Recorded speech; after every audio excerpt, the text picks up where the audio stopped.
Fala pessoal! Interrompendo, passando aqui para interromper rapidamente a entrevista antes dela começar, tá? Fazer só alguns adendos importantes em algumas entrevistas. Esse vídeo não vai entrar em todas, tá? Prometo. Vocês não vão me ver assim, dando esses sustos em vocês toda hora.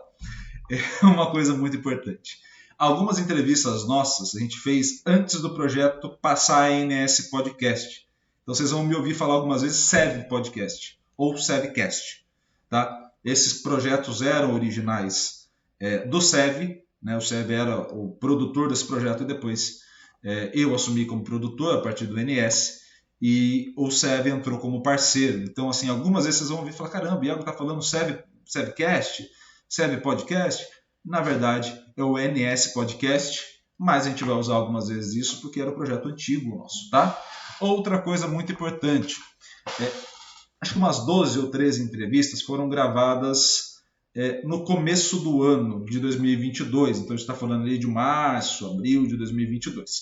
Então, tem algumas temáticas que a gente vai passar que eram as temáticas da época, especificamente. Então, assim, não acho que ninguém vai ficar boiando. Pelo contrário, vai ter até mais informações do que a gente tinha na conversa em si, disponíveis para vocês. Mas vai ser muito importante que vocês pensem e reflitam também a partir de uma perspectiva de contexto, né? A gente falava no começo de março, ali começo de abril, a depender da entrevista, tá bom?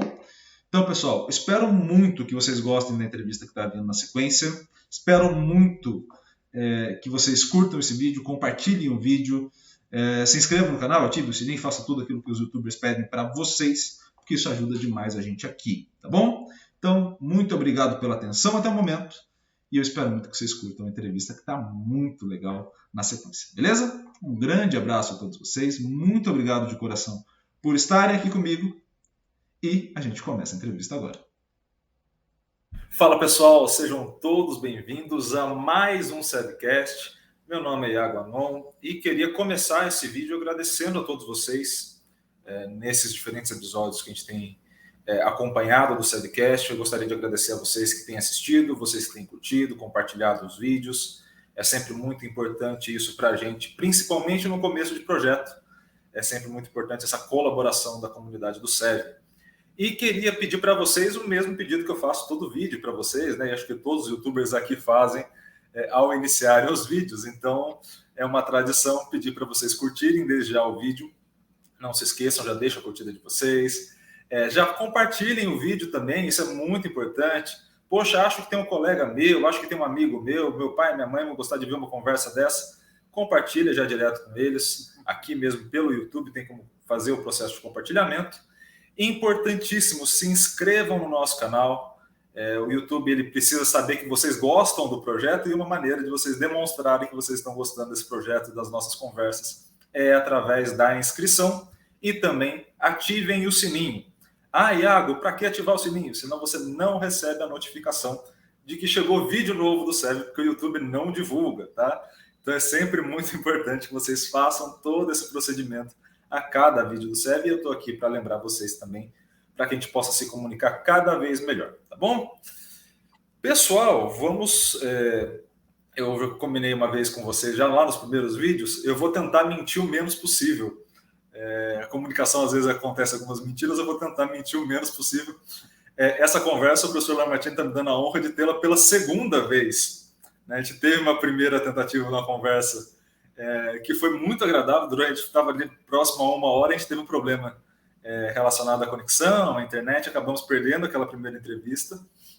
Então, o professor Lamartine, com muita gentileza, me cedeu um segundo momento, um segundo espaço, tempo ali para a gente trocar essa ideia. Então, de cara, te agradecer, professor, pelo espaço, te agradecer pelas conversas, não só essa que a gente está tendo agora, né, que eu espero que o público veja pela primeira vez, mas também a anterior, que também foi muito agradável.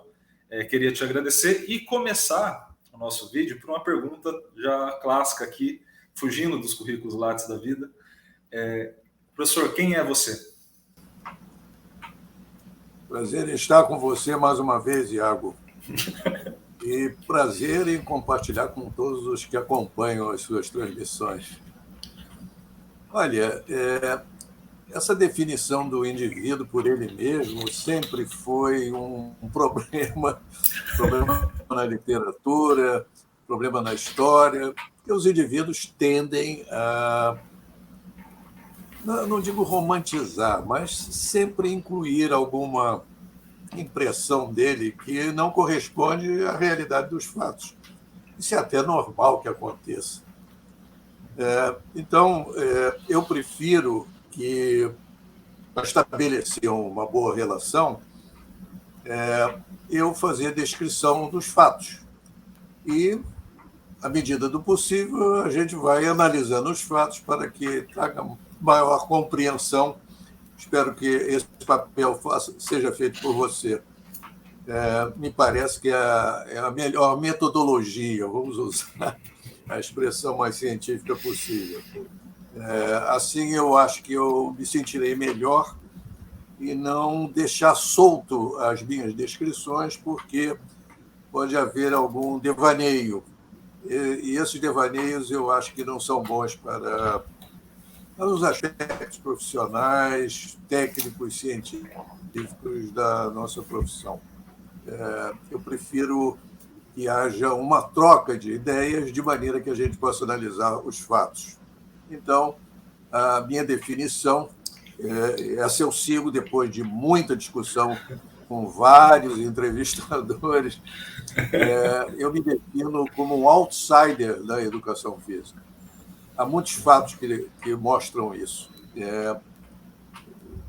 Não sei se nós vamos descrever detalhes sobre essa situação, mas desde a minha formação, que foi na Escola de Educação Física do Exército, depois eu tive vários envolvimentos, né? Até de uma forma exagerada, de maneira que, na maior parte dos casos, eu fui me colocando e percebia que eu era um outsider. Era um outsider ao sair da escola. Eu era um outsider da Escola de Educação Física do Exército. Eu era da Marinha. Então, eu não me identificava com alguns aspectos que eu achava que não iam dar qualquer apoio ao que eu pretenderia fazer. E depois de ir para a vida profissional, eu comecei a perceber, e até por várias pessoas que me auxiliaram e participaram na minha formação, que é contínua, até hoje eu estou em formação, que a educação física ela era muito variada na medida que nós examinamos seus diversos aspectos. Na época que eu entrei em atividade, que foi nos anos 60, era muito concentrada na metodologia, o famoso método de educação física. E já eu fui formado, o meu grande orientador foi o Jair Jordão Ramos, que achava que a educação física deveria se concentrar na história para entender a si mesma, para se autoanalisar, e no desenvolvimento científico do treinamento esportivo, das atividades físicas, até mesmo dos métodos. Foi bom eu ter essa orientação inicial e até hoje eu sigo essa orientação. E ela implicou eu me envolver em várias áreas. Há um levantamento que eu fiz recentemente, eu me envolvi em 14 áreas de conhecimento diferentes. Não é uma coisa normal. Não é uma coisa normal. E algumas até bastante distanciadas da educação física. Eu fui ser professor da área cultural da Universidade do Governo, que eu fiz exame, fui contratado como professor de carreira, Unirio, Universidade do Rio de Janeiro. Fiquei lá vários anos e me orientava mais para a cultura, eu era da área cultural. Pouco se falava na educação física. Cheguei a orientar mestrado e na área cultural, que é uma coisa até meio estranha. Outro exame que a gente pode ser feito é nas minhas contribuições em filosofia do esporte.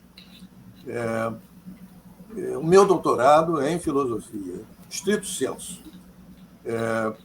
E, a partir dali, eu tentei ir para a educação física, mas acabei atuando nas duas áreas. Eu tenho muitos trabalhos, tanto numa como na outra área, né? É uma das áreas que eu tenho mais trabalhos publicados, que é uma coisa interessante. E, dentro dessa perspectiva, não se observa que eu estava impregnado pelo espírito da educação física. Então, eu era um outsider. Isso tem seus lados positivos e lados negativos. Outra coisa que me chamou a atenção dessa minha condição de outsider foi nos anos 70, que eu participei compartilhando com vários colegas que vinham da Alemanha para o acordo Brasil-Alemanha. Eu auxiliava a Maria Lenk, que dirigia esse acordo do lado brasileiro, durante mais de 10 anos, e acompanhava muitos especialistas alemães que vinham ao Brasil. Em 11 ou 12 anos, vieram 80 doutores alemães para a educação física do Brasil. É pouco falado, mas foi um fato importante que deu uma grande base para os cursos de pós-graduação, mestrado e doutorado, que depois se sucederam. O primeiro deles foi da USP, que teve como base vários especialistas alemães. Nesse período desse convívio, que eu fui à Alemanha várias vezes, então eu notei que era muito comum acontecer isso com vários outros especialistas que vinham da educação física e que se concentravam em outras áreas. Então eu fiquei mais tranquilo.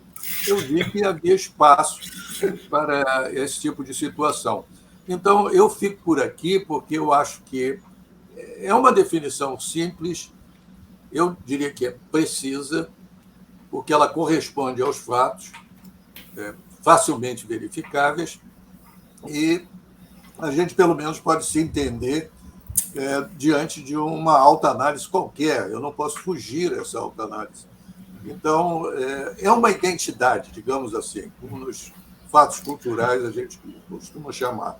A identidade, então, é do outsider, que eu continuo a achar que é muito importante para a educação física e acho que o futuro do esporte da educação física vai se lastrear em várias áreas de conhecimento que lhe dão significados. Eu não vejo a educação física como um fato em si, como sempre ocorreu no parte do século XIX e século XX e até agora. Muito bem, existe uma identidade profissional, podemos segui-la, mas é bom olhar para a educação física como multidisciplinar e, em muitos casos, até transdisciplinar.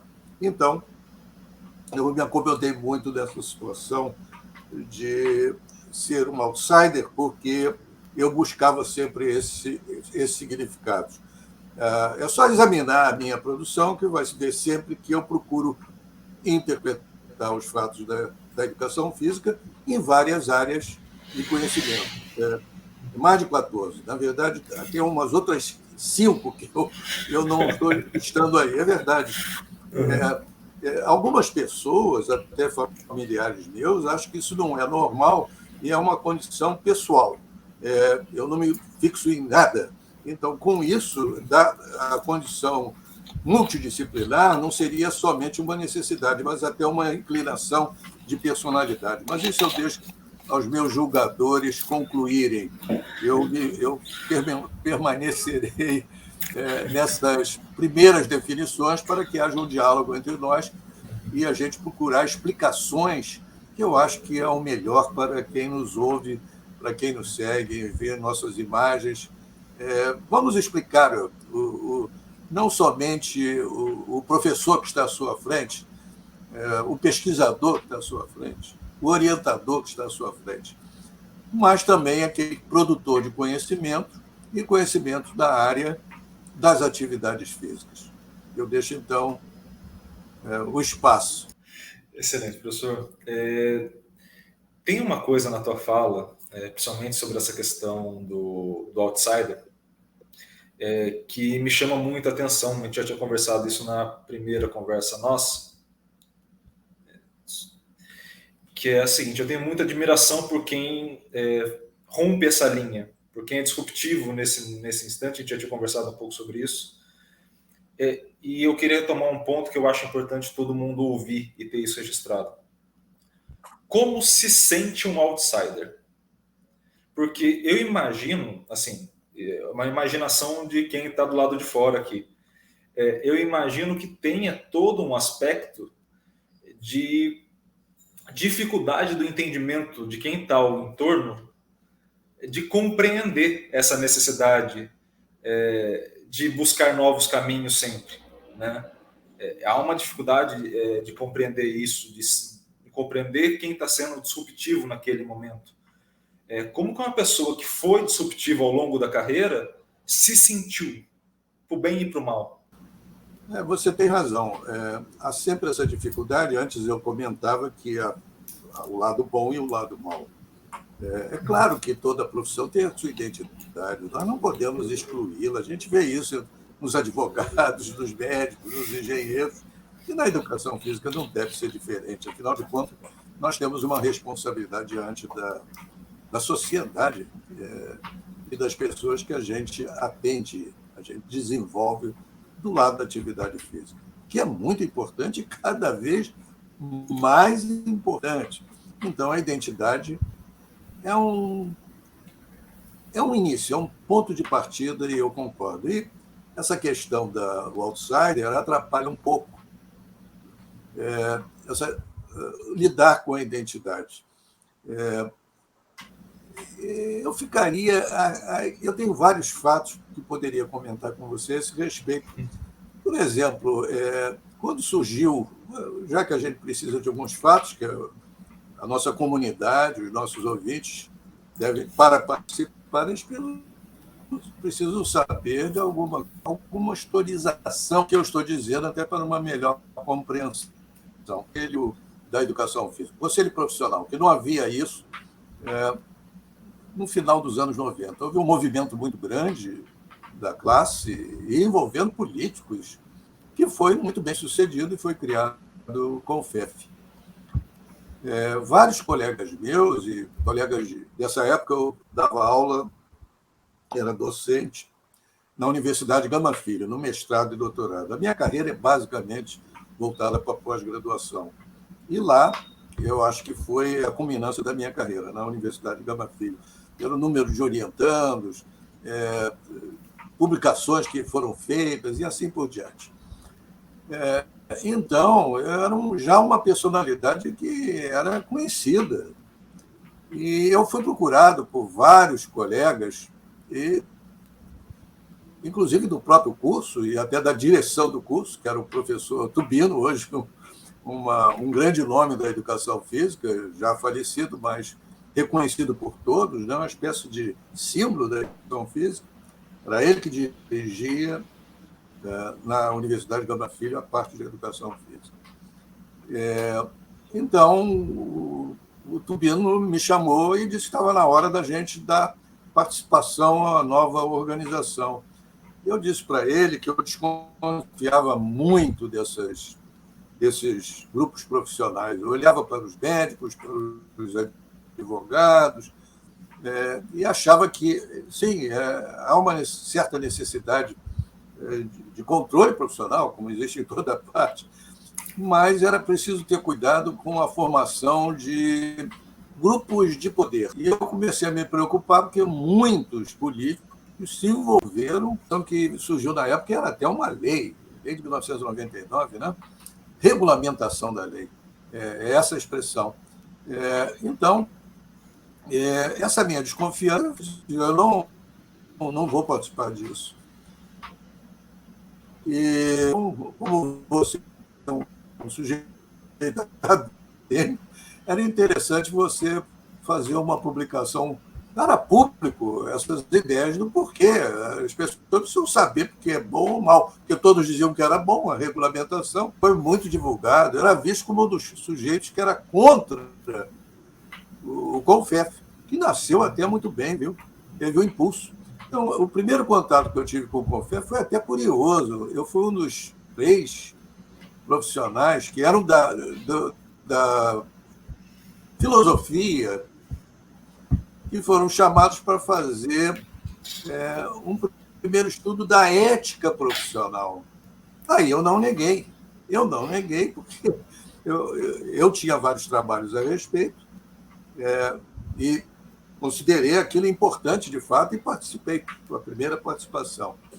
Mas eu era visto sempre como um sujeito que era contra. E havia outro grupo que era contra o CONFEF, que era de natureza política, ideológica, que eu não fazia parte. No meu caso, com o CONFEF, não era de ideologia, era desconfiança de grupamentos políticos no Brasil, como até hoje eu tenho essa desconfiança. Mas o curioso nessa história toda, e que aí vem é bem marcante o que aconteceu depois, do ponto de vista de outsider. Foi 2006 ou 2007, o Jorge Steinhilber, que era o presidente do CONFEF na época, me procurou para dizer que tinha uma vaga de conselheiro no CONFEF. Eu estranhei aquilo e disse: você está chamando um sujeito que critica o CONFEF para pertencer ao CONFEF? Ele me disse uma coisa muito interessante. Olha, nós respeitamos a sua opinião, mas você precisa participar daquilo que você está sendo contra para melhorar a sua opinião, consolidar, ou então você muda de posição. Ele me convenceu, viu? Então, eu passei vários anos dentro das reuniões do CONFEF sendo visto como aquele sujeito que tinha desconfiança do grupamento que tinha sido montado. Resultado disso, eu aprendi, existia uma nova profissão que não era aquela que eu conhecia. E digo mais, muita gente que ninguém era contra uma ética profissional. Olha, eu reaprendi a educação física. Havia sujeitos contra, a favor, tinha de tudo ali, como até hoje tem, que é até natural. Mas agora eu estou falando do ponto de vista pessoal, e acredito que várias outras pessoas, de ser contra uma coisa, estabelece uma realidade dentro de um preconceito. É preciso ter cuidado com isso. Provavelmente eu errei muito no passado com essa história de ser outsider. Provavelmente será resultado de preconceito. Então, tinha preconceito contra militares, tinha preconceito contra advogados, tinha preconceito contra grupos de médicos da saúde. Não pode ser assim. A gente tem que fazer as diferenças. Aí, a partir desse período, eu fiz um toque de mudança no meu outsider. Outsider vislumbrando ou tentando interpretar as diferenças. Hoje eu gosto muito dessa atitude. Tudo que eu me envolvo, eu começo pelas diferenças. E acho que isso é uma boa lição para todos os profissionais da educação física e das outras áreas. E diria que isso é uma base de sustentação para qualquer profissão, principalmente a educação física, que cuida, em princípio, e não somente, da saúde das pessoas. Nesse ponto, professor, tem uma coisa que me chama muito a atenção na tua fala, que eu acho importante como característica de um cara outsider, que é a capacidade de reflexão.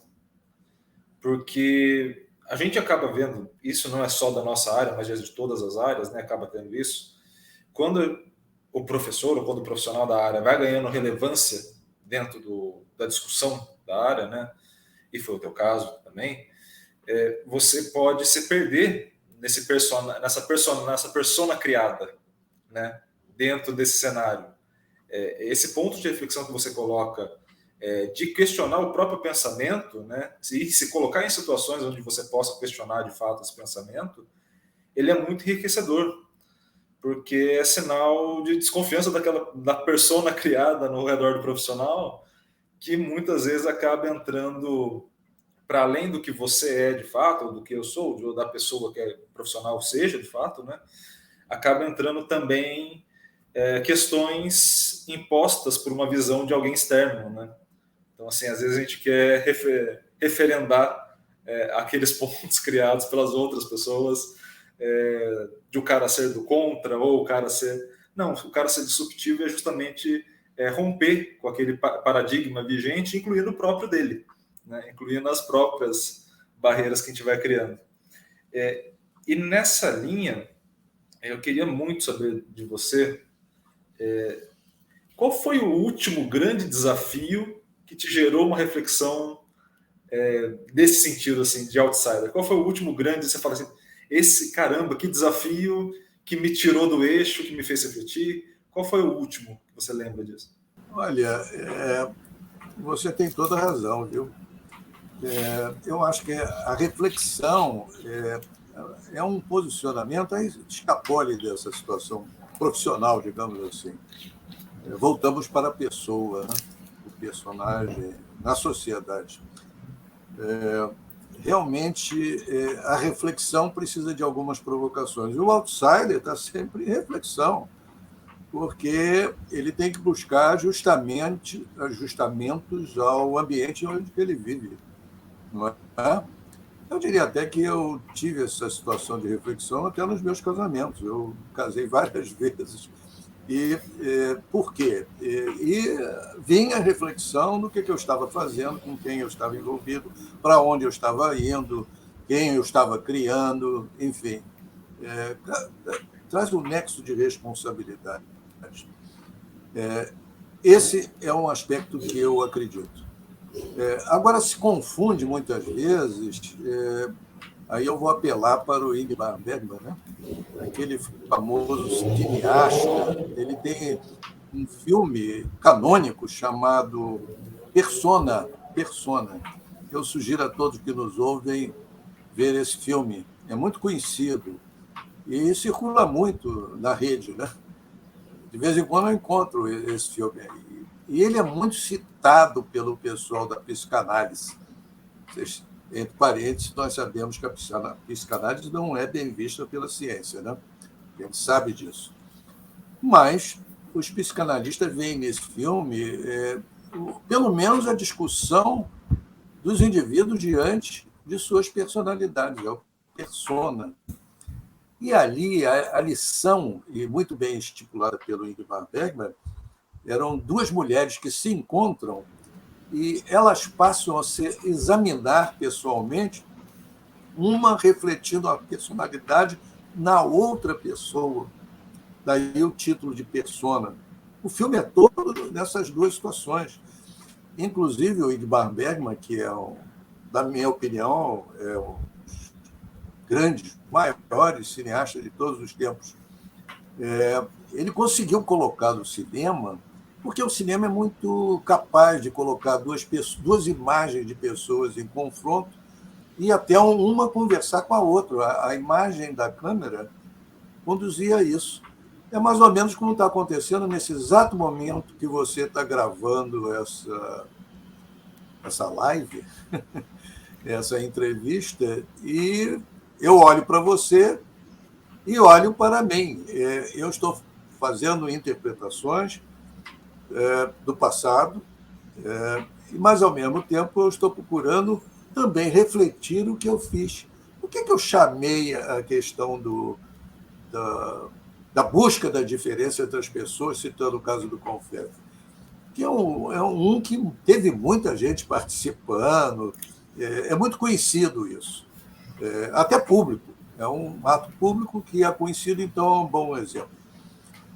Mas antes eu também tive aprendizagem. Por exemplo, na área cultural, eu encontrei gente dos mais diferentes matizes ideológicos, e até de relações humanas, sexuais,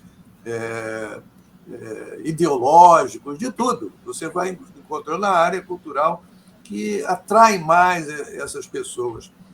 E ali, ou você exerce essa visão dupla, né? A visão de si mesmo, é refletida na pessoa, como está acontecendo nesse exato momento, como também não é bem a imagem de um e outro, mas é a reflexão que você faz dos fatos da vida que você está passando. Passar isso para a atividade física, que é a nossa preocupação central, não é muito simples, não. Isso é mais simples nas relações humanas. mais simples, com grandes limitações. Mas na intervenção profissional, eu prefiro ficar com a ciência. A ciência é o princípio. A relação profissional é da intervenção que você faz, tendo em vista alguma modificação ou algum desenvolvimento que é concebido, como se vê na educação, né? Se educa as pessoas com um determinado propósito. E a educação física tem também esses propósitos. Eu disse anteriormente que, basicamente, da saúde, e continuo a achar, embora tenha uma vasta variedade de envolvimentos que dão um outro sentido à saúde. Eu diria até, abrindo um parênteses, e fica aí para uma discussão futura, até de quem nos ouve, até de trabalhar artigos, de fazer pesquisas, que a educação física ela tem a vantagem justamente de procurar essas diferentes áreas de conhecimento para ela encontrar diferentes significados das intervenções que ela está fazendo. É curioso isso. Eu não gosto também de realçar muito a educação física. Não, você... E a mulher diz isso, você é da educação física, então tudo você raciocina como se fosse da educação física. Não é, eu não estou vestindo a camisa nesse momento. Eu parti até de uma crítica, mas essa crítica me levou a entender a educação física de uma forma diferente, que eu acho muito mais importante do que os profissionais estão dando. Eu acho que há uma simplificação exagerada da sociedade e dos próprios profissionais com relação à educação física. Também não vamos criar isso como uma grande culminância, achar que a educação física é o máximo, então ela consegue transcender uma área de conhecimento por outra. Aí nós entraremos no exagero também, não vamos caminhar nesse sentido. Mas algum rastro, alguma sinalização, a gente pode ter isso. Aí eu me orgulho da minha experiência, porque eu convivi com muita gente, fiz muitas reflexões, aprendi arduamente do convívio das pessoas, respeitar essas diferenças e até respeitar uma nova educação física que precisa ser criada.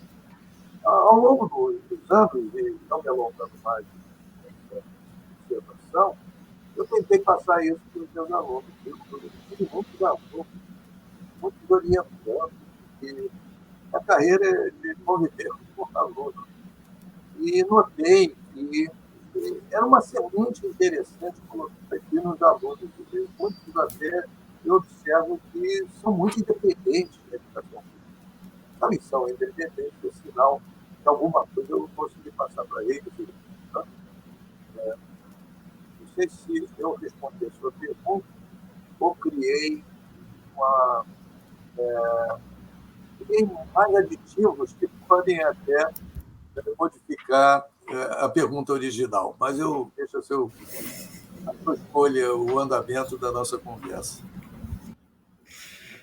Excelente. Eu acho que tem acaba tendo um ponto ali muito, muito interessante.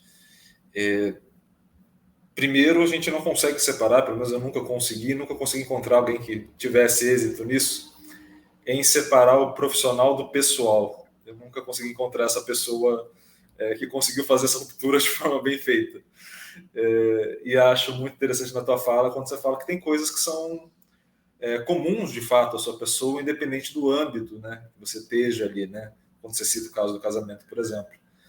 E essa reflexão acaba sendo, de fato, necessária, porque isso é um pouco da intenção de colocar esses papos que a gente está tendo hoje, né, não só com você, mas com outras pessoas também que já passaram e vão passar por aqui, que é expor um lado mais pessoal, de fato, né, é entender que esse profissional ele não é só aquela formação de horas sentadas em sala de aula, quando estava na graduação, quando estava no mestrado, doutorado, não são só as horas de pesquisa que fizeram, óbvio, isso tudo contribui muito, não é esse o ponto, mas é todo um processo de reflexão que permeia 24 horas dessa pessoa, de fato.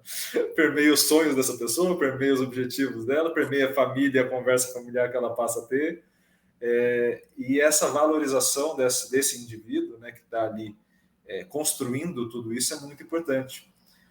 E aí eu acho que tem um ponto que a gente, por vezes, já chegou a algumas reflexões ao longo desse programa, em outras conversas, que nessa necessidade de reflexão, ela vai em uma certa divergência com o que a gente observa hoje no cenário atual, não só da educação física, mas do mundo, de uma certa necessidade de agilidade com protocolos definidos, né? Uma certa mecanização de tudo em si, né? E é interessante quando você fala, por exemplo, putz, eu precisava refletir, pensar a todo momento. Tinha conversas que eu via, que falavam para mim que eu via com o olhar da educação física. Isso é muito legal de ver, porque justamente nessa conversa que você está dialogando consigo mesmo, né, quase naquele olhar da educação física, que passa a construir essa relação de quebra do protocolo. Ter, obviamente, um protocolo é interessante, não é ruim de fato, né? Mas ele como uma ferramenta que pode auxiliar a avançar, não como uma ferramenta que vai te estagnar na linha de raciocínio, né? E isso é muito legal ver da tua parte esse tipo de reflexão, de crítica, de autocrítica e de avanço. Eu confesso, assim, eu sou suspeito que eu tenho admiração por outsider por natureza. Então, assim, eu gosto muito, a gente já conversou até do Steve Jobs na primeira conversa. Eu sou meio suspeito que eu gosto dessas pessoas. Mas eu tenho muita admiração, de fato, por isso. Eu acho muito bonito como atividade profissional você ir rompendo isso, de fato, né? E apesar das pessoas não saberem o custo que isso tem, né? Especificamente. O que você está dizendo, aí eu vejo uma vantagem do outsider. Como eu era outsider, eu procurei ser diferente. Eu me envolvi na inovação desde o início. Eu sou produto da inovação, como nós já conversamos, né? E até hoje, os meus alunos são formados para inovação. E alguns com muito sucesso, viu? Com muito sucesso. E grandes realizações da educação física brasileira surgiram inspiradas nessa questão da inovação. Então, vamos entender o outsider desse lado também, que ele foi altamente construtivo para a educação física. Eu estou deixando alguns materiais. Biografia eu não gosto, não, tá? Por razões que eu já explanei aqui.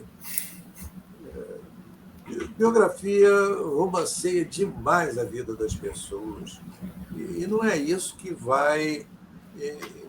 que pode influenciar a educação física para buscar um destino melhor. Não interessa isso, interessa só para a pessoa. Então, e ela, dentro do seu círculo pessoal, ela cria lá essas situações de descrição romanceada para os filhos, para os seguidores, etc. Mas, para a sociedade, para a educação física, isso realmente é secundário. Mas, então, eu estou deixando, não biografias, mas um grande acervo dessas realizações de inovação, contando como é que essas inovações surgiram e foram desenvolvidas.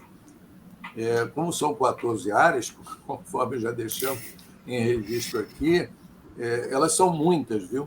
São muitas as inovações ou avanços inéditos na área de educação física. Não necessariamente uma inovação, mas, às vezes, uma renovação ou uma reinvenção, alguma coisa diferente. É muito curioso isso. É isso aí que vai ser deixado, além dessas entrevistas. Agora, acho que eu não consigo escapulir, porque o pessoal do SEB, basicamente, o dirigente maior, o Laércio, que eu chamo amigavelmente primo, porque eu também tenho um Pereira no nome. E ele é Pereira, Laércio Pereira. Ele exige a entrevista. Eu faço a entrevista a pedido do meu grande amigo Laércio Pereira. Mas tudo bem, além das entrevistas pessoais, que aí é a interpretação das pessoas, nós teremos, então, ele se concentrava em determinados pontos, que a visão dele era mercadológica. Ele tinha que ter o produto, Eu não tenho nenhuma tradição parecida com o Steve Jobs. Só a inclinação à inovação, tudo bem, mas é mais diversificada. Eu diria até, às vezes, até demais, viu? Até demais. Ao invés de eu fazer o normal, eu busco a inovação. Algumas coisas até já me disseram que é um pouco doentia. E pode ser que sim, pode ser que sim. Precisamos refletir mais. Mas é um legado. É um legado. Eu mesmo fico admirado com as inovações que foram feitas. E aí eu começo a valorizar a questão do outsider. A questão de eu ter encontrado a diferença normalmente nas pessoas e nas situações. Aí eu vejo uma coisa que precisa ser passada, mas com fatos, para que essas pessoas, então, reinterpretem. Pode ser que elas obtenham algum resultado disso, até desenvolvendo suas próprias soluções. Eu tenho muita esperança nisso que está sendo feito. Para chegar a esse ponto, eu trabalhei com muita gente, buscando opiniões, até o próprio Laércio. O Laércio, inclusive, vetou determinadas coisas que ninguém vai entender o que está sendo escrito aqui. Eu abandonei. Só nessa brincadeira foram 6 meses de trabalho, mas tudo bem. Se ninguém vai entender, eu paro por aqui. Mas não, eu estou fazendo a questão de inovação muito simples. Uma foto, todas têm foto. Foto ou figuras, que algumas vezes não tem foto, mas tem livros e várias situações. E uma descrição. O resto são pessoas que eu participei que vão descrever aquilo do lado que eles participaram. E aí eu incluo meus alunos, os companheiros de percurso, toda essa gente que eu trabalhei, porque o fato de eu ter sido outsider implicou em eu trabalhar com muita gente. As minhas inovações, as minhas contribuições são todas coletivas, ou a maioria, quase tudo é coletivo, e que não é muito comum na educação física, não. E quando veio a onda dos mestrados e doutorados, se observou que a pressão era para a produção individual. Produção individual. Eu nunca me adaptei a esse negócio de produção individual, não. Para você ter uma ideia, aí eu vou contar um fato até humorístico. Nos últimos anos que eu estava na Universidade Gama Filho, que já acabou, né, desses fenômenos brasileiros, né, um dia uma universidade com 30 mil alunos desaparece. E com um capital próximo a R$1 bilhão, desaparece da noite para o dia. Mas isso é coisa somente encontrada no Brasil. Mas, nos últimos anos, o mestrado e doutorado que eu fazia parte, veio uma pessoa da nova geração que imprimiu, caiu mesmo em cima de todo mundo para inovações, produção científica para o curso se levantar. Ele estava absolutamente correto. Mas eu acabei me confrontando com ele.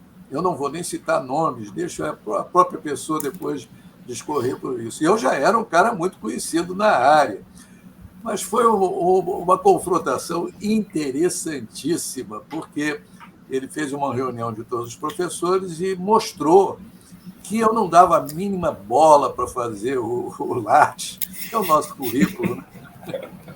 Eu não tinha preocupação em fazer a produção que todos estavam envolvidos para melhorar a classificação do nosso mestrado e doutorado.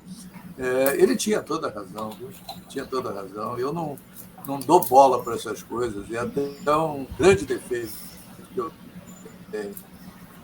E, curiosamente, a maioria dos profissionais, nossos colegas, confirmaram. Quer dizer, eu me vi sozinho de repente, mas aí o curioso é que eu me envolvi para todos eles e vou fazer uma autocrítica. Vocês têm absoluta razão. Eu preciso ser eliminado de imediato desse curso e até da profissão, porque eu não tenho nenhuma inclinação para ficar com esse esforço individualizado, eu só faço trabalho de grupos. Então, como é que eu vou sobreviver numa seara desse tipo? Não tem nenhuma condição de eu sobreviver. Eu tenho que me afastar de vocês. Muito curioso. E o sujeito levou adiante, viu? Levou adiante. E tinha outra professora envolvida também, que é mais ou menos com o meu trabalho, né? E ficou muito ferida com isso, ficou até doente por causa disso, mas eu não, eu fiquei muito satisfeito. E outra curiosidade é que vários alunos souberam que queriam me botar para fora por causa da produção e começaram a reagir contra a coordenação do curso. Imagine, mas aí eu segurei. Segura toda essa gente, que esse pessoal tem toda a razão. Então, todos nós estamos diante, eu mesmo estou me refletindo agora na imagem, de uma pessoa que, nessa reflexão, acaba fazendo uma autocrítica. Que autoridade, que direito eu tenho de ir contra um critério que é geral e de um grupo que está organizado? Qual autoridade é essa? Que inclinação é essa? Que ideologia é essa? Não pode. Nós temos que ter como princípio a obediência das normas, senão viveremos uma tremenda de uma bagunça. Mas eu citei o caso não somente desse impacto e do lado que eu estou do lado da lei e da ordem, mas eu sou um rebelde. Então, merecia ser afastado mesmo, viu? Merecia ser afastado. E não foi porque, curioso, depois de algum tempo, eu até já estava me preparando para ir para outros lugares, viu? Tem que me virar por aí. E começou a haver uma certa decadência na universidade, que se envolveu com coisas de financeiras, de empréstimo. Eu não sei bem o que houve, eu não me envolvo nessas confusões. E, a partir dali, então, o resultado negativo foi generalizado e acabou a universidade. Mas ficou a experiência. Ou seja, há limites nessa outsider, né? Tá certo. Vamos ver isso como uma característica, mas não vamos exagerar, né? Porque nós temos compromissos também sociais e institucionais, e o outsider nisso aí é complicado. Há um outro exemplo, que eu vou ser mais resumido para também não cobrir tempo, que me parece importante nessa situação.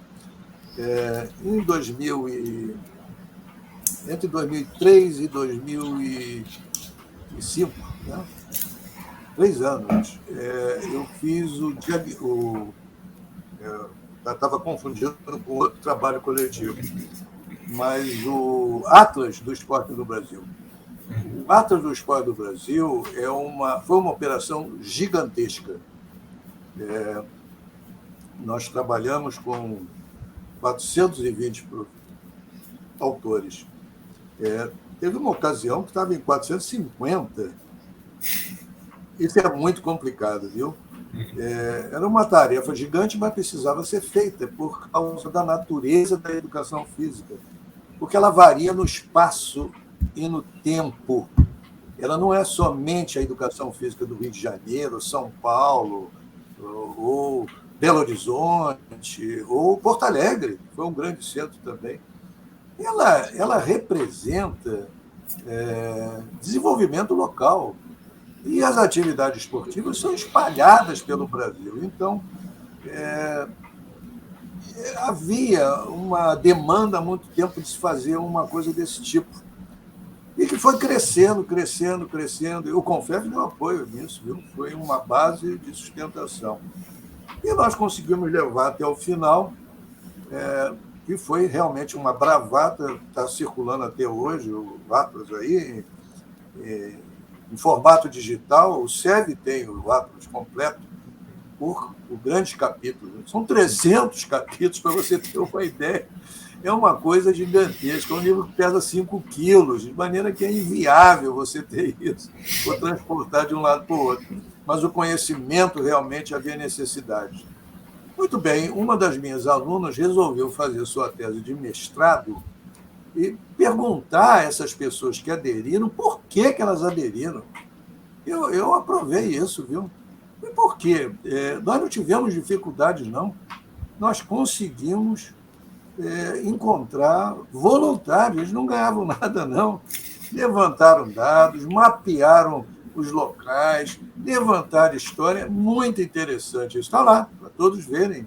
Hoje é um símbolo da profissão da educação física no Brasil. E raras atividades no Brasil são tão mapeadas como essa, muito raras. Mas se perguntou por que eles estavam envolvidos, que é muito difícil você encontrar voluntários para qualquer coisa, né? Principalmente no Brasil, dá sempre uma desconfiança. Eu sempre tive essas desconfianças de grupos, imagine para eu me colocar numa atividade que fosse um grupo. E, no entanto, nós tínhamos 450 pessoas. Como é que se explica isso? Curioso.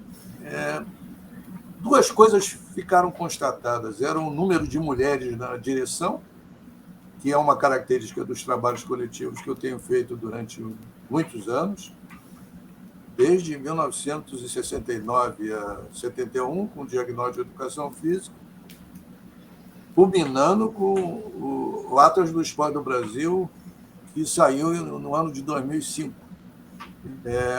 Então, o papel feminino na educação física é muito importante, e quando se dá apoio ao gênero feminino nas suas atividades organizacionais, os resultados são muito bons. Eu acho até que bem melhor do que as versões masculinas, viu? Eu estou convencido disso. O outro aspecto também muito interessante, que eu acho que dá e coroa toda essa conversa que nós estamos tendo, se perguntou a quem estava envolvido por quê. Aí eles disseram que acreditavam na direção das pessoas. Tinham 20 pessoas dirigindo isso. Eu dirigi um grupo de 20 pessoas. É um negócio complicado essa história. Mas eles tinham crença nessas pessoas, que a maioria era de mulheres, né? Quase todas. Eles tinham crença. E também na minha pessoa. Quer dizer, o fato de ser outsider e até agressivo, às vezes, com as instituições e tal, dá um certo crédito à pessoa. Isso foi muito bom. Foi muito bom que nós conseguimos retratar a própria educação física e a sua identidade pelos próprios participantes, do que eles faziam, que a busca das pessoas que foram voluntários era conhecedores daquela área determinada, que tinha 300 capítulos, né? Mas alguns capítulos foram feitos por mais de um, daí o número de 420 autores. Então, isso também justifica até um contraste com o que houve, que queriam me expulsar da Gama Filho, porque eu não me recusava a ser individualista da produção, não é? E, ao mesmo tempo, a busca de desenvolvimento do conhecimento através de uma participação coletiva, compartilhamento de profissionais de determinado tipo. Isso aí, essa entrevista, eu acho que vale a pena os 15 anos, né, do Atlas. Daqui a pouco as pessoas começam a esquecer. Né? Importante, representa não somente uma discussão das minhas atitudes, ou comportamentos, ou que eu agi da forma profissional, mas também da identidade dos próprios educadores físicos do Brasil, dos profissionais de educação física do Brasil.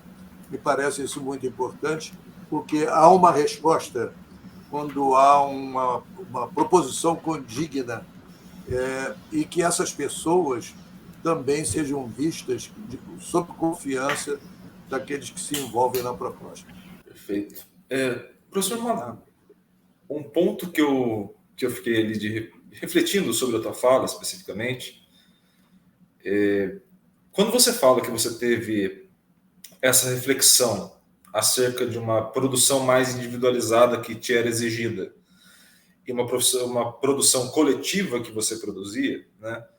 Você falou sobre a responsabilidade de você seguir as ordens ou seguir os processos de avaliação de fato que são vigentes, né, hoje, né, voltados a uma produção mais individual. Nesse sentido, qual reflexão que você faz sobre o futuro da nossa área? E é onde eu quero especificamente perguntar. Eu suponho que tenha pontos positivos e negativos em ambos os lados, né? Tanto da produção mais individualizada, no sentido de construção de uma determinada área, linha de pesquisa ou algo do tipo, e também se tenha pontos benéficos e negativos numa produção mais coletiva, né? Que nem você já fez, que nem você ressaltou. O que você daria de conselho para a área da educação física a partir dessas reflexões? Eu não tenho uma resposta definitiva para isso, não. Mas, mirando no que eu fiz até hoje, eu vi bons resultados, em primeiro lugar, buscando as inovações.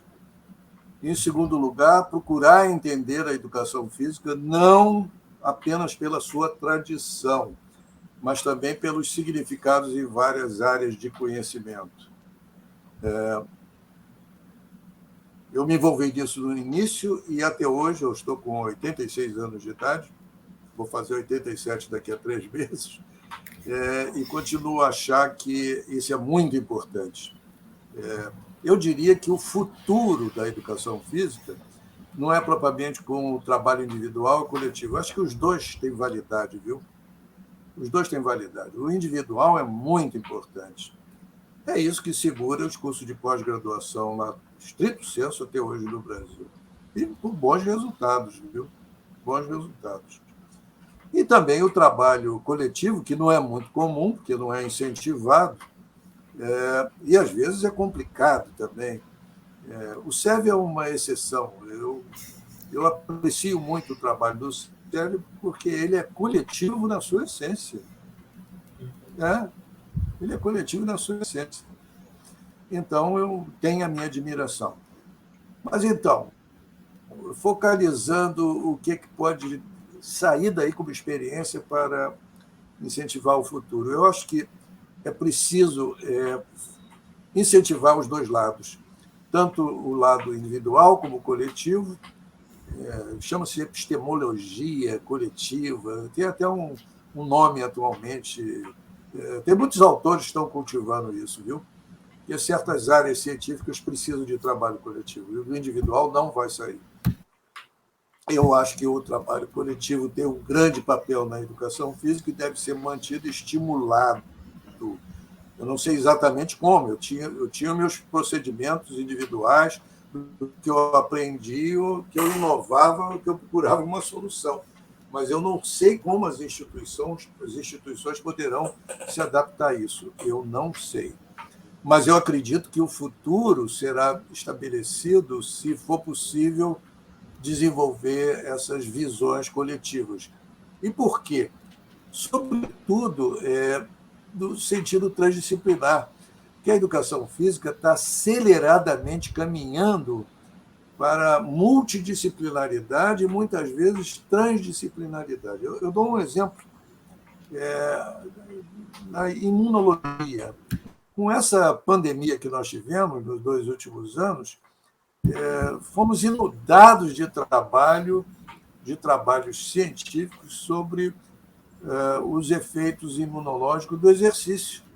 Por quê? Era preciso examinar essa questão do ponto de vista de reação à Covid-19.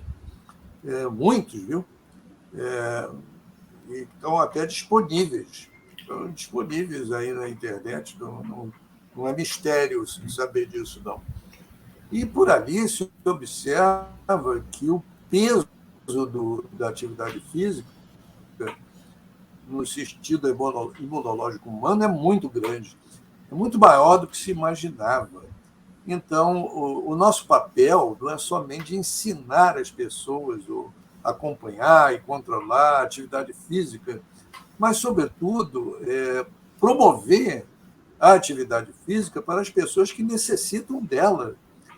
Então, as pessoas idosas, por exemplo, precisam fazer atividade física para melhorar suas condições imunológicas, a própria saúde, até a extensão da vida, uma vida mais prática, ou melhor, será obtida se ela tiver um sistema imunológico melhor. E note bem que se espera também que apareçam várias outras pandemias. É uma expectativa. Não é totalmente comprovado, mas existe essa expectativa. E com isso, o aspecto imunológico continua, a importância continua a crescer. E, nesse caso, então, cresce também o nosso papel.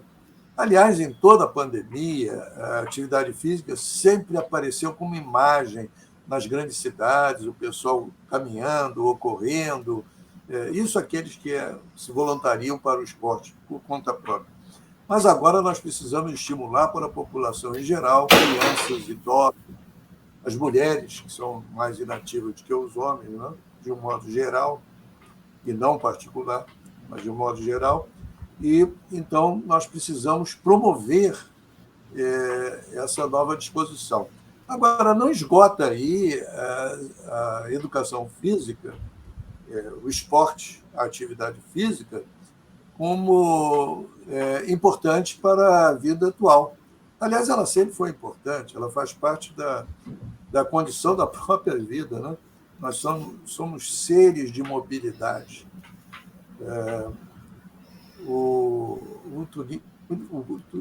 Tubino costumava chamar de homo mobile, alguma coisa nesse sentido.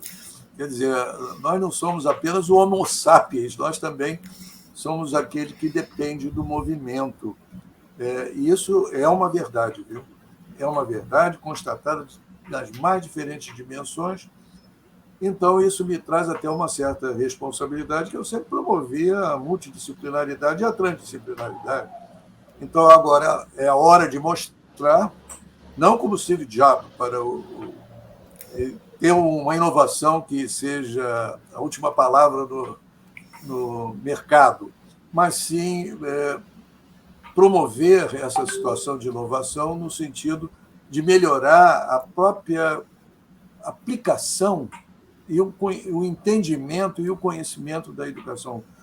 Conhecimento acumulado, as suas aplicações e como ajustá-la à vida, que a vida também está mudando e nós precisamos fazer alguma coisa a respeito. Então, isso é um resumo do futuro. Eu diria até que é um futuro que já chegou. O exemplo que eu dou da imunologia não é para amanhã ou depois, já foi ontem. Nós já estamos até atrasados. Então, é hora de nós acordarmos um pouco, aqueles que ainda não perceberam e que não se importam muito com a inovação. Tem muita gente que não liga para isso. Tudo bem, é uma questão de personalidade. Mas está na hora de nós atentarmos para essas modificações, porque isso vai condicionar muito o nosso trabalho, em qualquer área que a gente possa interpretar. Iago. Perfeito. E eu acho que dentro da sua fala, pelo menos algumas reflexões me vieram à cabeça de forma muito grande, assim. Quando você fala, por exemplo, dessa questão da pandemia, né, e das modificações que a pandemia acabou trazendo, de fato, né, das provocações que ela acabou trazendo para a nossa área, me veio à cabeça não só a pandemia, mas uma série de situações que têm ocorrido em decorrência dela, que tem sido acelerado pela pandemia. Então, a gente tem hoje um cenário de uma modificação da forma de trabalho, muitas vezes, somente agora com o home office, com essas questões implementadas. A gente acaba tendo uma geração de crianças que cresce não só mais na frente do videogame, como se discutia até algum tempo atrás, mas hoje se cresce na frente do videogame e a sua sala de aula, por vezes, foi o computador, né? Não teve aquela interação, não teve o jogar bola no intervalo, no pátio da escola ou algo do tipo. E mesmo assim, a gente, às vezes, não se atenta à importância da inovação para a nossa área, o que é um risco muito grande. Porque o cenário como um todo, de fato, ele está modificando constantemente. E ainda mais nesse processo de globalizado e nesse processo de alta tecnologia em volta, a gente acaba modificando, de fato, o comportamento humano muitas vezes. E se a gente não se atentar às modificações sociais que estão ali em conjunto e não se atentar às nossas práticas, se a gente for só repetir protocolo já existente ou só achar que a formação acadêmica por si contempla tudo, ou qualquer coisa desse tipo, há uma tendência muito grande a gente ficar para trás nesse processo, ficar, como você falou, ficar atrasado, de fato. Porque hoje em dia a gente acaba tendo espaço contínuo de inovação, contínuo de crescimento, onde te é exigido isso basicamente como profissional, e essa repetição das mesmas questões, né, óbvio, tem toda uma questão ali, e aí voltando mais à área acadêmica, né, especificamente nessa minha fala, nesse final da minha fala, tem toda uma questão de consolidação de área, consolidação de uma linha de pesquisa. Claro, essas coisas existem de fato, mas a importância de você entender o teu ambiente, a importância de você entender isso e para além daquela ação que você está tendo inicial, né, para além de uma construção só sua, mas uma construção que vai servir para a sociedade, de fato, né? Que talvez não, né, é o principal da nossa área, é o principal de contribuição que a gente passa a ter, essa devolutiva para a sociedade, né? Então, eu acho muito importante isso na tua fala, né, que me gerou essa reflexão, porque a gente fala da pandemia hoje, e obviamente é o tema central, né, até por tudo que está acontecendo no mundo, mas olha o número de coisas que estão sendo alteradas, né? A gente está começando a ter uma discussão de metaverso, das pessoas trabalharem no escritório estando em casa.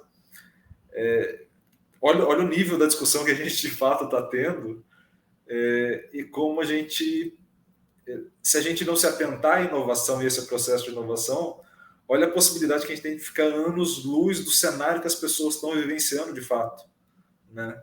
Isso tudo é muito preocupante, desafiador e muito legal. Ele preocupa num certo ponto de não ficar para trás, ele é estimulante, desafiante no sentido de ter ali um propósito, um desafio, e ele é muito legal no sentido de, caramba, olha o caminho que a gente tem, olha como a gente tem um futuro muito grande a percorrer, e como essa molecada que está ouvindo a gente hoje, né? Quem está aqui, chegou aqui, que esteja lá no seu começo de graduação, né? Olha a importância de vocês terem uma leitura da nossa área para além da própria universidade, né? Que vocês que estão aqui enquanto alunos sejam promotores de discussões novas, tragam coisas do seu universo para essas discussões, façam da graduação de vocês, do mestrado, do doutorado, enfim, do processo que seja, façam disso uma prática de ensino-aprendizagem ativa em si, né? Tragam coisas novas. E isso eu acho, na tua fala, falei, putz, me veio essa reflexão na cabeça direta quando você falou e eu achei maravilhoso. Eu concordo em gênero, número e grau com o que você está falando. Tenho até pouco a aduzir, eu concordo. Num outro resumo que possa ser feito, realmente o mundo está mudando, nós já vivemos no outro mundo. A tecnologia é cada vez mais dominante, principalmente a digital. A vida está sendo organizada em volta da tecnologia digital, em todas as áreas, desde a religião, a guerra, ao sexo, a aprendizagem, não importa a área que você aborda, a tecnologia dominante. Agora, curiosamente, o esporte, a atividade física, sempre conviveu com a tecnologia. Eu já fiz um estudo a esse respeito, é muito interessante, que mostra essa convivência. Um chama o outro. Não é inédito, há vários autores que chamam a atenção. Então, o esporte ele é irmão gêmeo da tecnologia. E eu diria que a educação física é irmã gêmea da tecnologia. Há outras áreas da tecnologia, com certeza, tem o seu papel. Então, isso que você está dizendo é verdadeiro. Nós estamos até diante de um desafio. O futuro não é somente uma questão de projeção para nós, é de desafio. A gente já sabe que tem que se adaptar à tecnologia, então temos que partir para esse tipo de adaptações. Então, voltando à minha opção de fazer uma memória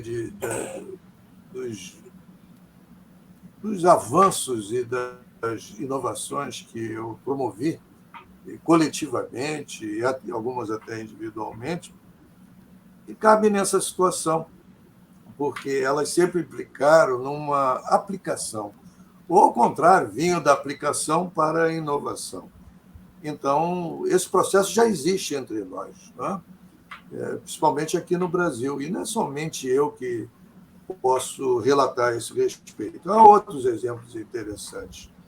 A nossa classe profissional, até que é criativa no que ela tem produzido todos esses anos, né?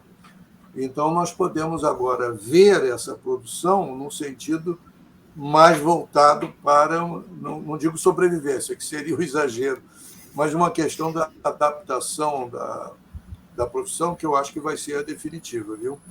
Isso está faltando, é preciso seguir adiante, não somente nas inovações, mas nas adaptações da sociedade, seja na escola, no trabalho, etc. Nós precisamos de mais trabalhos a esse respeito. Eu acho, curiosamente, que isso está ocorrendo não por iniciativa nossa, mas das pessoas de um modo geral. Na hora que você vive preso na pandemia e não pode sair para ir numa academia, aí você começa a desenvolver seus próprios exercícios físicos, né? Procura se informar, procura ver modelos, e até acompanhamento online, nós já vemos isso.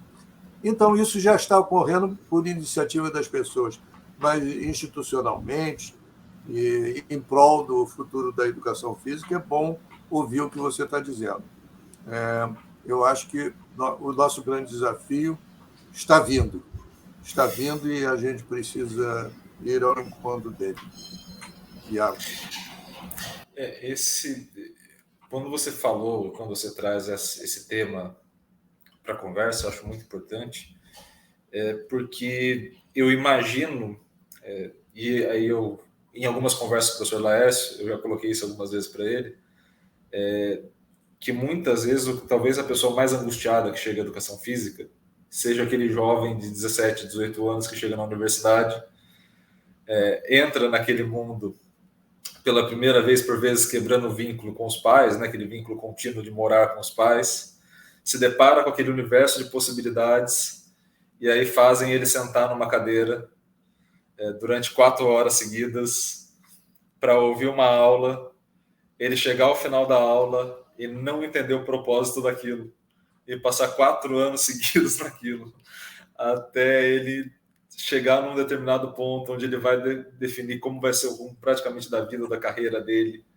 E isso, de fato, né, esse ponto que eu estou colocando, desse jovem que está ali chegando e encarando esse desafio, eu acho muito interessante, porque ele gera um desafio para uma nova geração, seja a geração que já está na universidade ou que vier a sequência, que é de cativar esse jovem. Cativar no bom sentido, de provocar, de fazer uma reflexão.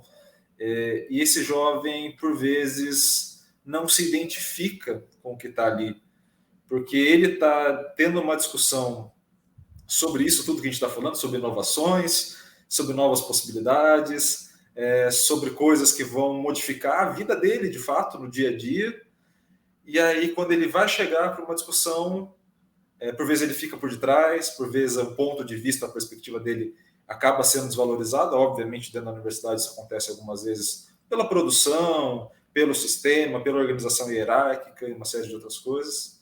Então, eu acho muito importante quando o jovem tem a possibilidade de ouvir essa reflexão que você faz, justamente porque isso traz a ele um respiro. Não sei se essa é a expressão mais correta, mas acredito que seja. Traz um respiro, traz um ar novo, no sentido de que a experiência que ele está construindo interna, de fato, vai ser válida. Se já não é, em breve será. Porque é isso que ele está vivendo que será a gasolina, será o combustível para essa promoção de coisas novas, né? Então, eu fico muito, muito feliz. E acho que um outro ponto que eu queria destacar na tua fala, que eu acho fantástico, e o Laércio tem falas nessa linha também, que é essa promoção do senso coletivo para além do individual, né? O SEV é uma prova disso. A tua fala, quando você fala dessas memórias não serem romantizadas em torno de um personagem só, mas ser de colocar tudo isso em voga, eu gostaria muito, e aí é uma falha, eu estou falando da minha geração específica, porque é que eu tenho mais acesso, mais trocas de ideias contínuas, né? Mas eu ficaria muito feliz se a minha geração soubesse mais das gerações que deram base a ela, dos desafios que a gente passou. Porque eu vejo, pelo menos eu entendo assim, e pode ser que seja um erro de entendimento meu, farei reflexões a partir disso. Eu acho que muitos desafios vocês já passaram, de fato. E a gente está batendo cabeça em coisas que vocês já bateram. Que era só a gente ter uma troca de ideia dessa, que nem a gente está tendo nesse momento, que as coisas poderiam avançar um pouquinho mais rápidas, né? E eu queria te ouvir também nesse sentido. O que você, como um pesquisador que é disruptivo, que é inovador, o que você daria de conselho para esse jovem de 17 anos que chega à universidade não sabendo se vai para a festa ou para a aula, né? Naquele primeiro grande conflito mental, o que você daria de conselho para essa geração que está vindo? Assim, qual seria o grande conselho que você daria para essa geração? Eu vou sair um pouco do sentido de conselho e falar mais sobre o tema em si, através de observadores, de comentaristas, autores. Esse tema da adaptação da juventude ao novo mundo, ao mundo digital, é um tema de grande interesse no mundo todo, em qualquer país, principalmente na Europa, nos Estados Unidos, no Japão, nos países ditos adiantados, mas também a gente encontra aqui na América Latina, né? Seguindo o mesmo caminho. Como é que a juventude vai proceder para enfrentar essas novas situações da vida? Os observadores chamam a atenção de dois aspectos. O primeiro aspecto é que, modus in rebus, considerando cada era adequadamente como ela foi, e não projetando ela nas outras, sempre houve esse problema da adaptação do jovem ao novo mundo. Sempre houve. Não no mundo antigo, né? Porque a tradição é que imperava, havia o domínio, o poder era estabelecido através da tradição.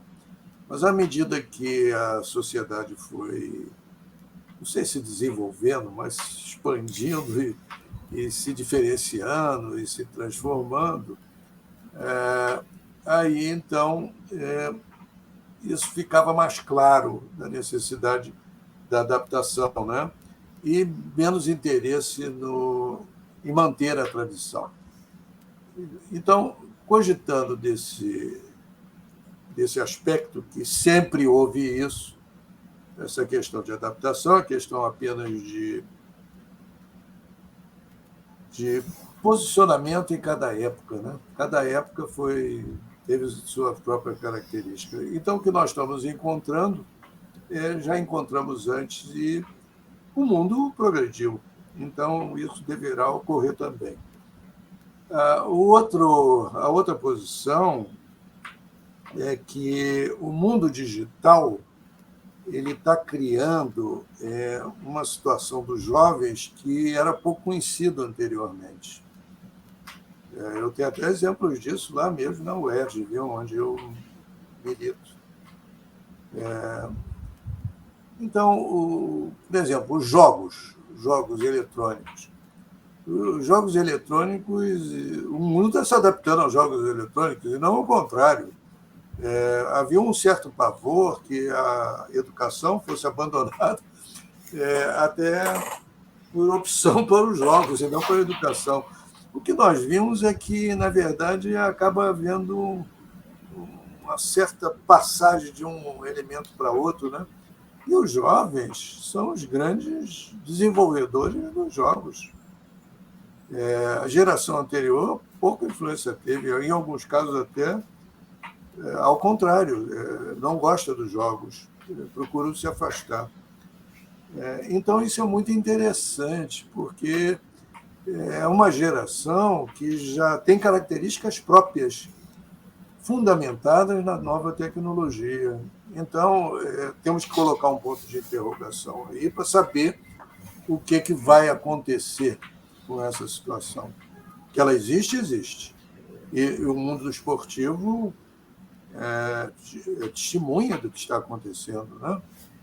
Hoje, um grande problema do esporte é manter a tradição e, ao mesmo tempo, procurar inovar através dos jogos eletrônicos. Jamais se imaginou que nós enfrentaríamos uma situação dessa, que complicou até a vida dos filósofos do esporte, viu, que não sabem lidar muito bem com essa situação, porque ela é nova.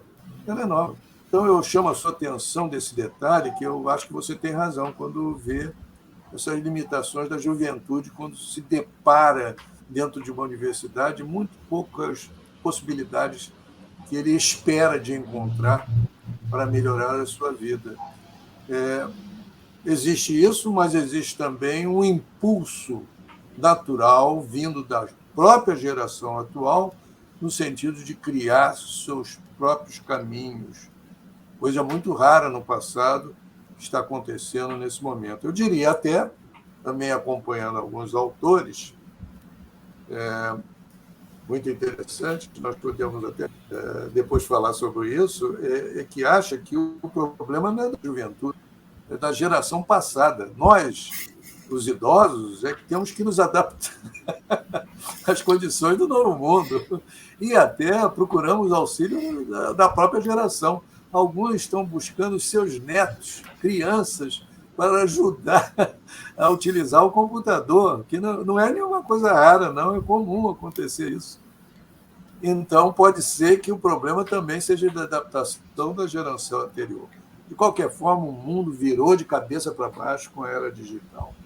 Virou de cabeça para baixo. Continua o mesmo problema de adaptação da educação física. Não sabemos se será recriada pelos jovens, que nós já sabemos que estão recriando tudo, e não sabemos qual é o papel dos antigos em dizer como eles fizeram as transformações. Então, aí eu me posiciono, eu vou fazer o meu papel. Como eu sou da geração que passou, e tenho muito pouco a dizer do que posso fazer digitalmente no futuro, eu vou transmitir aquilo que eu fiz como inovação, que pode ser que isso tenha alguma validade para os jovens atuais, buscando as suas próprias soluções. Iago. Isso eu acho fantástico e creio que essa nova geração, pelo menos conversando, né, principalmente com o pessoal de graduação, com o pessoal mais novo, essa nova geração ela carece um pouco, e aí não é no sentido de falta deles, mas de falta de encontrar no nosso meio, ela carece um pouco de uma certa ligação afetiva. Esse jovem ele tem a compreensão, diferente, por exemplo, da minha geração, ele tem a compreensão da capacidade dele de produção, de criação de coisas novas. Ele tem esse sentido mais aguçado. Vou fazer 30 anos esse ano. A minha geração ainda é uma geração de uma certa hierarquização da informação, de fato. Você tem que procurar alguém mais velho para que você possa saber mais, para que você possa, de fato, produzir. E eu vejo uma geração do pessoal de 20 que isso já não é mais discutido, da mesma forma como era a minha, né? E neles eu sinto a falta dessa ligação pelas histórias, porque eles já não precisam mais se conectar na utilidade da outra pessoa.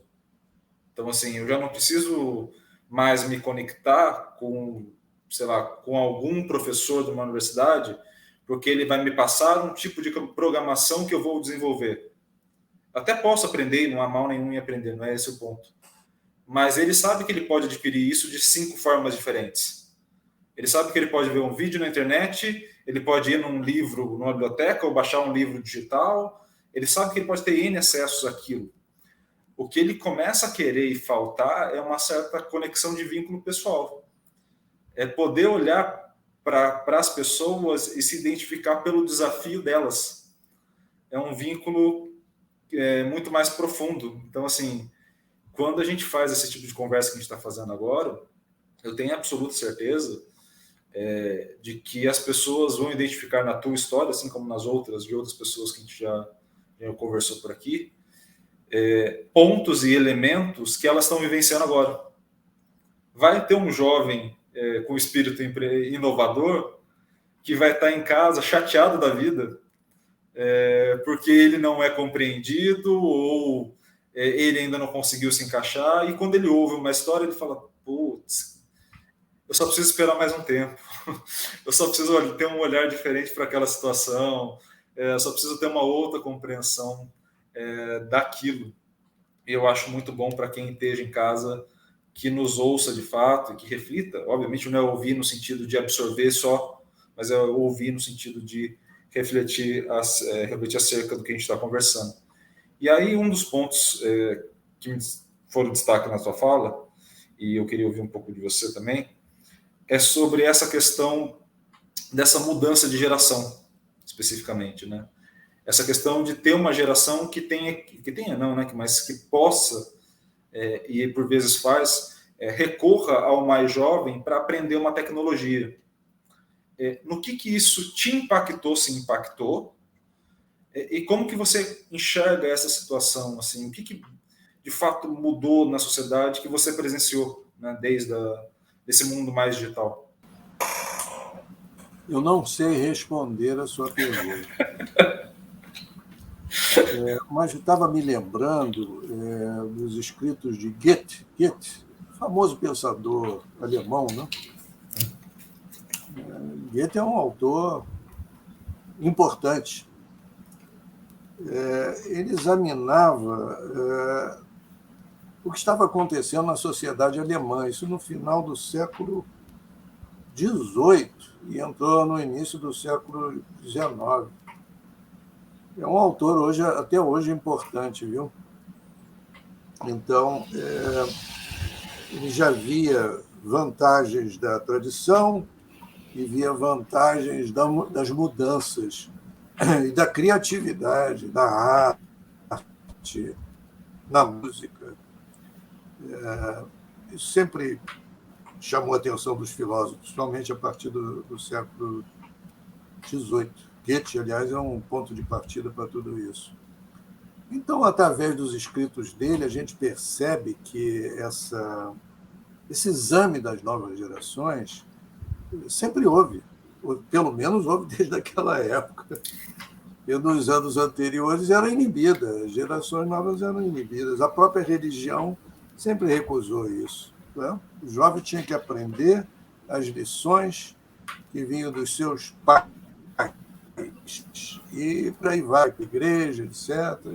E estamos terminados no cogito de autonomia ou independência.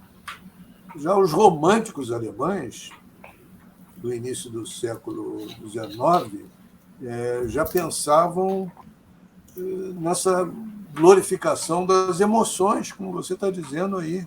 Emoções. Achavam que as emoções eram a característica dos jovens e daqueles que podiam renovar a própria vida. Note bem, nós estamos falando no início do século XIX. Então, nós estamos trazendo à luz coisas similares agora. É sinal que sempre houve pulsos da juventude parecidos com atuais. Uma certa independência, como essa busca da nova tecnologia, é um sentido de independência. As crianças pequenas, tem até a expressão de nativos digitais, né? já nascem na cultura digital, para você ver que coisa interessante. Então, essa discussão ela é muito antiga. E, em proporções diferentes, sempre existiu traços de autonomia, de independência, de criatividade do jovem, os antigos procurando as tradições para manter o equilíbrio da sociedade e assim por diante. Aí vem a arte, que tem suporte nessas inclinações, criando música, literatura, que vai ao encontro dessas tendências. Os românticos, escritores românticos, por exemplo, procuravam os relatos mais sentimentais. Daí o nome romantismo, né? Mais sentimentais, porque era uma inclinação da época, né? Estilo Romeu e Julieta, de dois centenas de anos antes.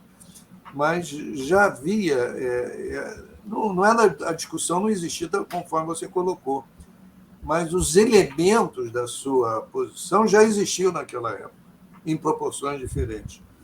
Então, isso é muito interessante para nós termos as nossas posições. Em primeiro lugar, o que a gente pode fazer? Respeitar os jovens. Eles têm uma inclinação natural, pode ser que a inclinação natural da época não é voltada para as emoções, como você falou, mas tem inclinações naturais de outra natureza, como é o caso digital, que é evidente em vários países, chama atenção também, independente da cultura, seja no Japão, na África do Sul, no Brasil, é a mesma coisa. É a mesma coisa. Então, coisa curiosa, não é? É coisa curiosa. O mundo está ficando uma coisa só? Não, ele sempre existiu desta maneira. Apenas ele foi decodificado a partir de uma determinada época que isso era mais evidente. Eu falei em Goethe, mas depois veio uma série de outros autores, né? Foi a época gloriosa da estética. A estética, os grandes autores da estética nasceram nesse período, como se fosse uma descoberta. As estéticas já existiam entre os gregos, mas reaparece de outra forma, né? Aqueles que estudam o Renascimento italiano, é outra consulta que a gente pode fazer. Inclusive, a educação física foi influenciada pelo Renascimento italiano. O Renascimento italiano é curioso porque ele tinha inclinações de busca dessa autonomia dos jovens e eles procuravam nos escritos antigos, nas artes antigas, a inspiração para a atividade que eles faziam. Olha só que coisa interessante. Hoje nós não temos essa busca do passado, nós temos a busca do futuro. Se alguma coisa nova está acontecendo com a juventude, é que a ela foi oferecido o futuro, porque os antigos não estavam se dando bem nesse trabalho. Então, eles estão assumindo. O futuro está sendo construído pelos jovens, com apoio ou sem apoio dos antigos. São eles, são os digitais, são os nativos digitais. São tribos digitais. Eu não sou, você parcialmente membro dessa tribo, parcialmente.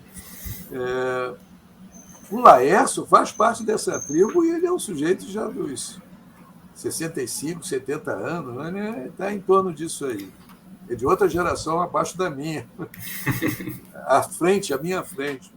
Não é? Mas ele, não sei, ele já tinha inclinações digitais. Ninguém ensinou a ele, não. Ele tinha essas inclinações naturalmente. Então, isso é interessante, esse ponto que você colocou. Não ver isso como uma reclamação e ver como uma característica entre gerações. E, por acaso, no presente, é altamente influenciado por uma tecnologia que está empoderando os jovens, que está dando um grande peso aos jovens, provavelmente em proporções nunca vistas até então. E por isso que talvez a gente estranhe, né? Então, vamos olhar mais para os jovens e deixar as coisas ocorrerem, porque eles certamente, se não sabem como fazer, eles vão inventar como fazer. Iago. Excelente. Professor, a gente está caminhando aqui para uma reta final dessa conversa nossa, e eu queria novamente te agradecer, né? Te agradecer pelo tempo, te agradecer pelos 2 períodos de tempo que você me ofertou, não só esse, mas o primeiro também. E principalmente te avisar que eu pedirei ao Laércio mais vezes para tomar mais tempo seu, porque a conversa é muito boa e eu adorei te ouvir as 2 vezes, então eu gosto de ouvir mais vezes as pessoas quando a conversa flui como fluiu hoje. Então, te importunarei outras vezes a fim de ter mais conversas nesse sentido. Mas é meu, você não... Não, e em um determinado momento que a gente tem que parar e prestar contas da própria vida. Eu estou prestando contas. É lógico que eu estou buscando o conhecimento e a experiência, mas eu tenho que prestar contas. Eu estou aqui, não é por amizade, por respeito, ou até rotina, né? Rotina. Bota esse sujeito aí para ser entrevistado, né? Isso é rotina. Não, eu vejo isso como... Chega um momento que a gente, na nossa idade, na nossa vida, nós temos que colocar as coisas na mesa, né? Pode ser que algumas sirvam e outras não. Nós acabamos de falar muito nas escolhas dos jovens, né? Importante isso, eles estão escolhendo. Então, quem sabe se eu coloco algumas coisas interessantes de inovação na mesa que eles vão utilizar? Quem sabe? Isso é muito importante. Aí, o nosso papel estará cumprido. O seu como entrevistador e o meu como entrevistado. Eu que agradeço a sua atenção e me coloco à disposição para outras sessões similares.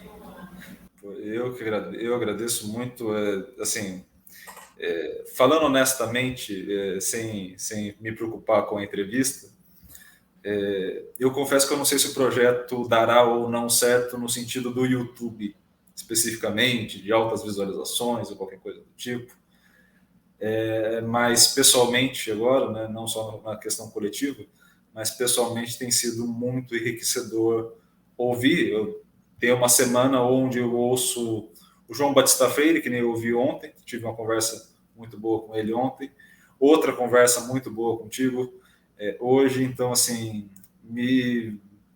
a gente encerrando basicamente uma semana, ou não sei quando vai ser divulgado necessariamente o vídeo, mas eu fico muito feliz com o desenvolvimento e com a possibilidade de ter esse bate-papo com você e com outras pessoas que a gente tem tido aqui a oportunidade. Então, te agradeço muito.